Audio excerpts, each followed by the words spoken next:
don't speculate. I mean, some of the stuff you think is speculation. I actually document everything. I don't get into wild speculation. But it's fun. But that's the best part, dog. How about the calm in the driver's seat? I pick you up, but there's only room for me. The only I like it. Okay, this is just going to have to be bonus materials. Here I was getting up, about ready to go enjoy myself and have some lunch with you outside of the studio. And you start talking about how this is how you verify Don Bradley's book just say what you were going to say, because this is bonus materials for the members. This is crazy. Okay. What's going on, man? So one other thing is Don Bradley has a book out, the 116 page. I don't know that it's a very long title, but yeah. It's basically the last 116 pages. And so he actually proposes in there that the killing of Laban, along with other things having, correlations with the Exodus and the Egyptian and all that kind of thing. Yeah. Basically that it happened on a Passover. That's why the records are being taken. It was okay to, take them outside the city. And the killing of Laban was symbolic of the angel of death killing the Pharaoh's son. It was happening in the New World. I mean, in Israel. Yeah, okay. And he basically says that's why, he was drunken because he was going to a feast, so it looks like a Passover. Well, I kind of show with my chronology that the departure was around January this particular year prior, and we have the exact date when the Jerusalem was put under siege. That's contained in Babylonian records. Mm-hmm. Okay. And so the one thing is this kind of people have been confused or been debated is how did Nephi, because he talks about Jeremiah being in prison later, in the Book of Mormon, in his book. Yeah. And it's like, well, Jeremiah was imprisoned.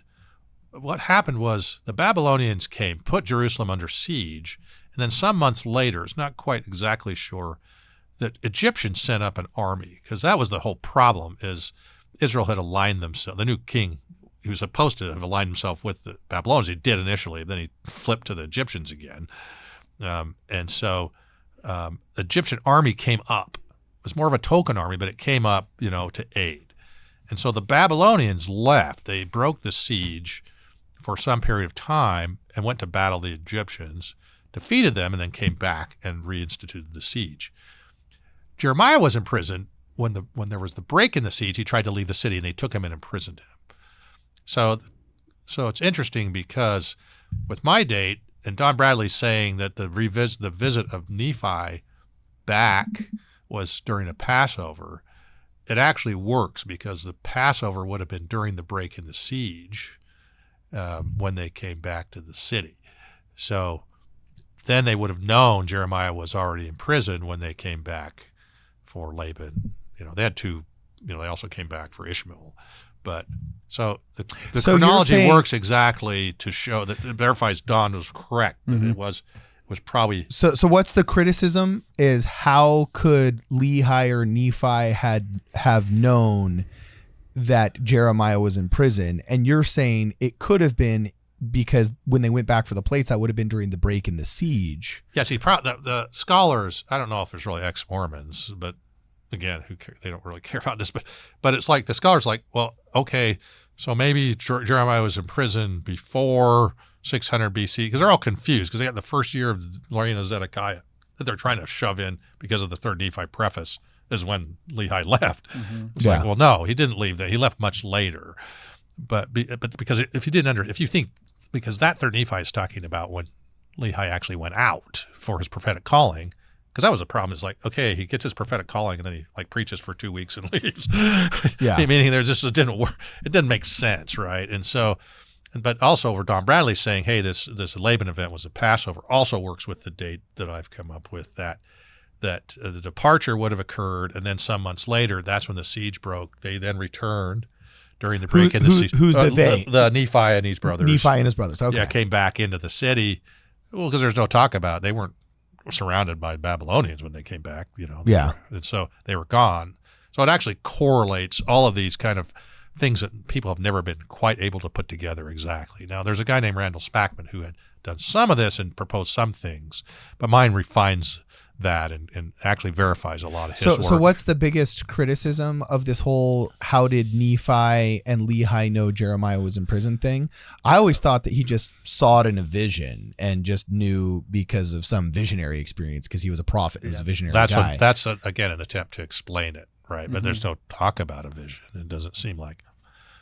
That's true. He doesn't say, I have seen in a vision. He just knew it. Okay, he just knew it. And so you're saying that the reason why he knew it was because he returned to Jerusalem in between the break of the first Babylonian siege and the second, that was interrupted simply by them leaving in order to go fight an Egyptian army and then come back and reinstitute it. Because that's when Jeremiah in the Bible was in prison during that break in the siege.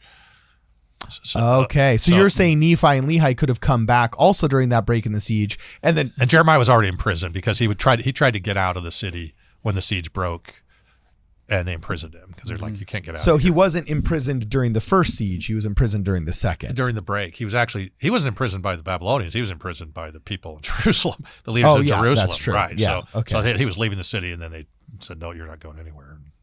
And so I'm just saying it clarifies a much more.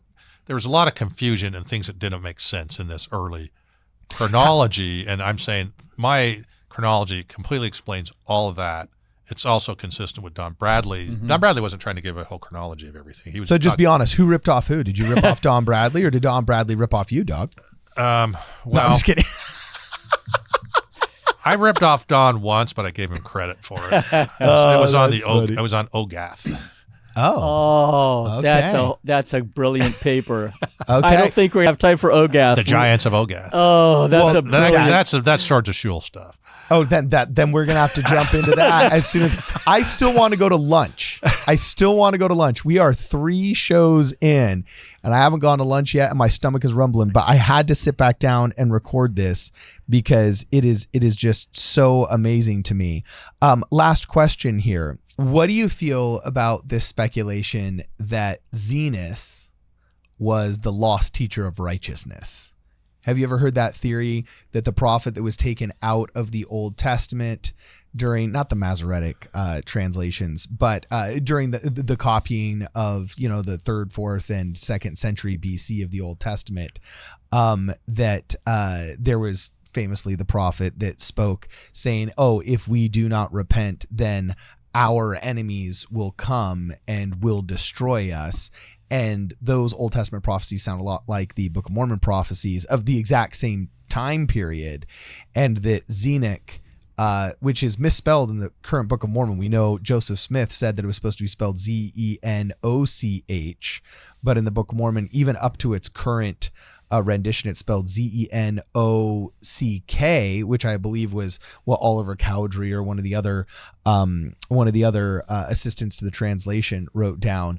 I know Hugh Nibley and some others have said, okay, we think Zenoch is the lost teacher of righteousness, which would have been a prophet contemporaneous to Jeremiah then, correct? Right? Honestly, I've thought about this a lot and have no idea. Shut up. Really? Have you? So I'm not the only one? No, I haven't thought about it. Oh, okay. Because I have a total different idea, right? Not different from many, but it's not unknown, but the brass plates were not the record of Judah. They were the northern kingdoms, right? Yeah. They were from Joseph, right? He's giving, and I think Don Bradley may have talked about this somewhere, but they're the record of the northern kingdom. Because, you have Joseph being cited specifically. It's in Egyptian. So the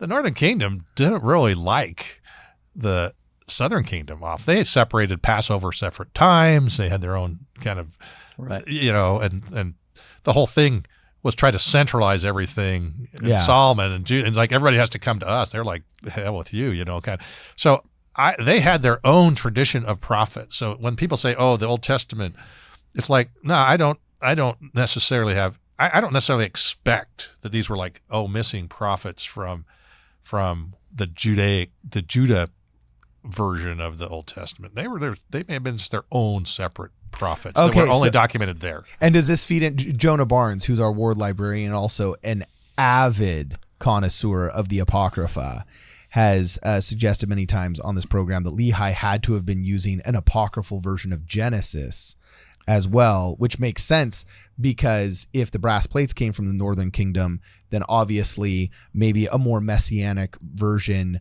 of Genesis, or an apocryphal version of Genesis that would have survived in the Northern Kingdom while it didn't survive in the Southern Kingdom, could have been informing his prophecies, which would have gotten him in trouble in Jerusalem and would have resulted in those in Jerusalem threatening his life, as it says in the Book of Mormon. Yeah. So do you think that is that a possibility? Do you think that carries water, or what? Well, like I say, I don't run too far afield of my geology. Yeah. There's so much stuff. I pretty much stick to linguistics, scientific. Yes, I go into some of these things because I need to, like for the chronology. Okay, I'm having to look through all this stuff, and I actually, I'm not too. I don't speculate. I mean, some of the stuff you think is speculation. I actually document everything. I don't get into wild speculation. But really. It's fun. But that's the best part, dog. I know. Come on, man. I want to hear Laban was a lizard person. I'm not a Graham Hancock guy, okay? And Serpent Mound was freaking Zelf. You know what I'm saying? Yeah, and Hagoth made it to China. No, I mean to the Easter Island. I want to hear all that stuff, man. If you want to hear the Zelf material I have, that I could do that in 3 minutes. But okay, well, we'll do the Zelf material when we get back from lunch. Yeah, so I kind of show that it disproves the Heartland pretty thoroughly. Oh, really? Yeah, and actually, but it does verify that Joseph Smith was inspired in the vision. That kind of, anyway. It's using the science. Okay, well, this is okay. You know what? Should we do it now? Do we just have to you can do it in 3 minutes? Before you do, Zelf, people don't understand how critical this is. Professor Grover took 8 different calendars: the Lehi departure calendar, 1,000-year calendar, the Jubilee calendar, and its sub-calendars, a 1,000-year calendar, the Reign of Kings calendar, the 7 Tribes calendar, the Zenith sub-calendar, and the Reign of Judges calendar, the sub-calendar, and they meet to perfection. And all the antichrists out there. Oh, gee, I'm so concerned about this. Well, let's not overtly mock them. Oh, I hate until we go to lunch. I hate their guts. I haven't even eaten, and I've got guys like that in my wind. Oh, that's funny, man. So, but they don't read my stuff. No, I hear you. Sadly, they don't. They don't care. Okay. This is where the answers are. Well, guys, let's keep the conversation going in the comments below. Please let us know what you guys think. Is this new to you? Do you think it's a bunch of hogwash? Let us know below. Let's keep talking, because I am still processing all of this. Jerry Grover, you are incredible. People need to go to your website. What is it again? bmslr.org? Yeah, all my books are free. You can download them all. So, okay. Yeah, I mean, a lot of people that, I've had anti-Mormons come back and just say, I don't like this book. I download it. It's bothering me. I said, just delete it. It was free. It was free. So just get rid of it. If it's causing you problems, just delete it. Yeah, that's funny. If you're having a faith anybody crisis, can download it. It's out there. If you're having a faith crisis about your anti-faith crisis, you know what I'm saying? Like, you can just delete it, bro. You can preserve your pseudoscientific approach to the Book of Mormon. I cherish my despair so much. Okay, all right, man. Hold on. I need to put these people all on blast all at once. So, all right. It's been real and it's been fun. It's been real fun. For this and more, please check us out at wardradio.com. How about the car in the driver's seat? I pick you up, but there's only room for me. The only lane that I see is money green, but I pass you up, don't even try.